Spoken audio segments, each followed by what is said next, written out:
Isa na ako ngayon na ikaw researcher na minsan ding nasubukan ang paninindigan pagdating sa etika ng aking profesyon.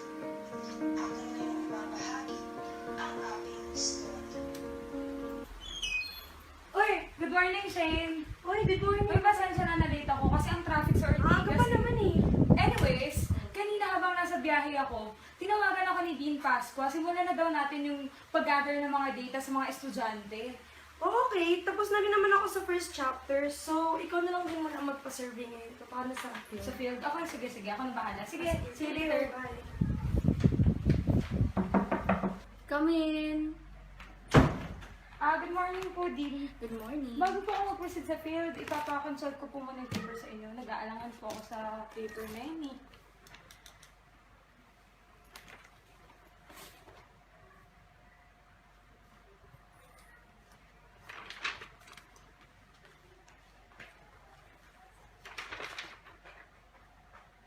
Do you think this survey sheet will establish the reputation of my college? Kaya Your former college? pinakita ko yan eh. Okay. Now, let's make a deal. Ano pong deal? Manipulate the results. Sige po. Since I am a graduate of this college and to further establish the image of our college, sure po. Okay. Take this incentive as an advance. Sure po kayo? Yes, I'm sure. Sige po, no problem. No problem. Thank you po. You may not. Ayan, so since na-take ko na yung instruction, mag-start na tayo with the session. Yung tama-tama, academic freedom. Sakto. Sakto ka, te. Oo nga eh. Hindi Just naman natin siya- daw para may address sa school. Baka na-address. Just tell me if may hindi kayo naintindihan sa survey.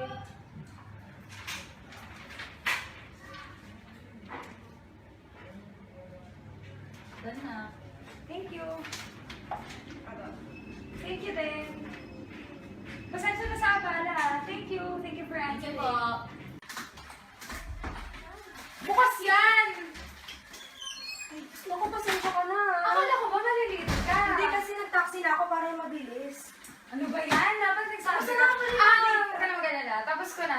Natabilit ka na din. Nandito na yung result. Parang may mali sa'yo ngayon. Ano mali? Umupo ka lang dyan. Ako nang bahala dito.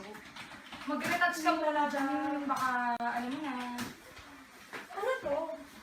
Ano to? Oh my God! Napakalaki nito, Sandra. Saan Wala mo yan! Ano ba? Sponsorship pa? Akin to. Hindi to sa Kumuha sponsorship. ng ganyan kalaking pera. Wala to. Alam mo, Ay, nako. napaka-imposible talaga. Manahimik ka na dyan. Sumangin ka sa akin, Sandra. Ano Hindi mo ganyan. amin? Wala. Nakikita ko talaga. Totoo. Akin to. Ano ba? Nag-withdraw ako. O diba? Nag-withdraw? Ay! Ano ba, Shay? Kapag naging bias yung o naging pangit yung result na yan, sa atin din yung reflect niyan. Sa atin yung reflect? Eh, paano kapag lumabas na ano? Na ano? Naniloko natin yung results na dinaya natin to. Ano? Malalaman yan. Mas malaki yung balik sa atin. Alam mo ba yun? Ano ba, Shay? Pangalan natin yung nakataya dito. Pangalan natin. Hindi natin pwedeng baguhin yung results. So ano? Paano pag kinausap tayo ni Dean Pascua? Ano na lang? Anong sasabihin ko? Alam mo ba yung objectivity? Objectivity? Diyan ka na lang We should mag-i-stick not be biased. Alam mo yan. Ang tagal na Ano yan, na Sandra. ano yan? Pang-apat na taon natin itong magka-partner, Sandra. Huwag naman ganito. Ayoko na! Fine. Shane, ayoko na. Oh, ba't ka Nakami nandito? na ako.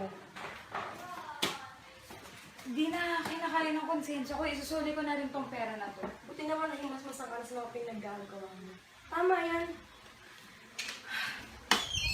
Hi, good morning, Sandra. Si Shane. Kumusta na? Huwag na po kayo mag-alala. Alam na ni Shane. Oo, ano yan?